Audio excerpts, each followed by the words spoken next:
সপ্তাহে 2 দিন তোমরা এই হ্যাকটি ইউজ করো, 100% চুল পড়া থেকে মুক্তি পাবে। হাই এভরিওয়ান, আজকে আমি তোমাদের সাথে খুব কার্যকরী একটি হ্যাক শেয়ার করতে চলেছি। প্রথমে ওভেনের মধ্যে একটি পাত্রে 1 কাপ জল দিয়ে দেবে, তার মধ্যে দিয়ে দেবে 2 থেকে 3 চামচ ফ্লেক্স সিড, যেটা আমরা তিসি বীজ বলে জানি। এটা বাজারে এবং অনলাইনে তোমরা অ্যাভেলেবেল পেয়ে যাবে। কিছুক্ষণ এটাকে নাড়াচাড়া করার পর দেখবে একটা জেলি জেলি ভাব হয়ে যাবে। তখনই এটাকে গরম গরম ছেঁকে নিতে হবে। স্টিলের ছাকনা হলে খুব ভালো হয়, তবে প্লাস্টিকের ছাকনাতেও ছেঁকে নিতে পারো, সুতির কাপড়েও ছেঁকে নিতে পারো। তার সাথে 1 চামচ ক্যাস্টর অয়েল অ্যাড করবে, আর তোমাদের যে কোনো ফেভারিট অয়েল অ্যাড করতে পারো। সমস্ত উপকরণগুলো ভালোভাবে মিক্স করে নিয়ে হেয়ারের স্ক্যাল্পে এবং লেন্থে ভালোভাবে অ্যাপ্লাই করে নেবে। তারপরে 5 মিনিট জেন্টলি মাসাজ করবে। মাসাজটা অবশ্যই করতে হবে।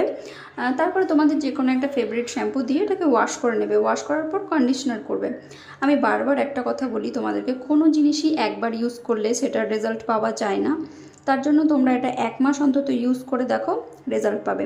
ভিডিওটা এখানেই শেষ করলাম, টাটা।